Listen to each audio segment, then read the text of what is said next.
What once was a living room for the family is now a space where Martins Richard keeps boxes containing his belongings as he plans relocating to the next hiding place.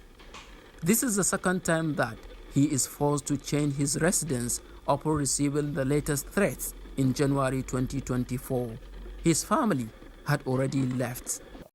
At the moment, we are even trying to relocate, primarily because of, I think, and this will be the second time now that we'll be moving because of the insecurity. My wife is very scared and traumatized over the issue. It has caused a lot of problem within the family too. So, but then we just have to keep strong and we keep going out every day. So anytime I'm going out, I'm always conscious of my movement.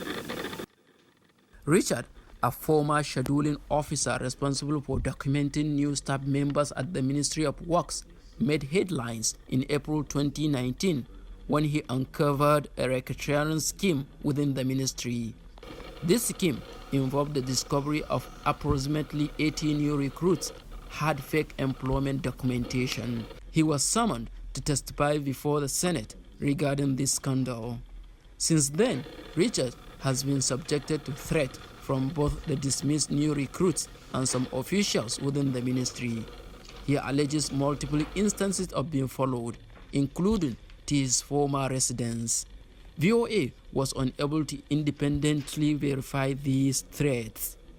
Richard claims that the ministry retaliated against him for his whistleblowing action and issued a termination letter in July 2020, despite an intervention from the country's Senate, resulting in the official rescinding of the termination. His employer has yet to reinstate him.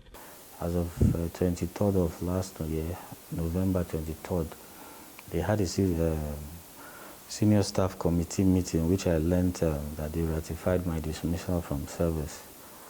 So, but from there till now, I've not seen the letter because they don't know how to give me the letter. Because one of my directors saw me some weeks back at the headquarters and he was asking me that, what am I doing in the office? Am I still here? And I told him that I don't understand. He now said I've been dismissed now. That what am I still doing in work? What am I coming here to do? His lawyer, Olufunsho Isaac and Co., additionally lodged petitions with Nigeria's anti-corruption agencies, namely the Economic and Financial Crime Commission (EFCC) and the Independent Corrupt Practices and Other Related Offences Commission (ICPC), urging them to conduct an investigation into the matter. Both agencies are mandated to probe corruption and misconduct within the country's public sector.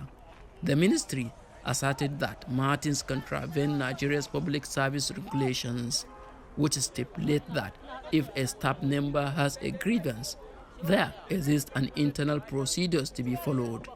Nigeria ranks 145th out of 180 countries according to Transparency International's 2023 Corruption Index. In 2016, the government launched a whistleblower policy which led to the recovery of $386 million according to Nigeria's former president Muhammadu Buhari. Chido Unuma is an anti-corruption activist. He says Nigeria's whistleblower policy put in place in 2016 lacks legal framework to protect whistleblowers and make it effective. Even though the policy seems to make recommendations on what is possible, at the end of the day, because it's almost non-actionable because there is no law that ensures the protection of whistleblowers, whether you talk about creating new identity for the whistleblower or relocating the whistleblower or providing a safe haven. Dele Oyewale, Director of Media and Publicity for Nigeria's EFCC, told VOA that the agency provides support to whistleblowers and claims no one suffered damages for speaking out. We have our own inbuilt system of protecting the identity of whistleblowers. And that is why across the country, you can never, and it has never happened, and I pray it will never happen, that a whistleblower will suffer any damage, any loss in any way as a result of blowing a whistle. Because we have our own way of protecting them.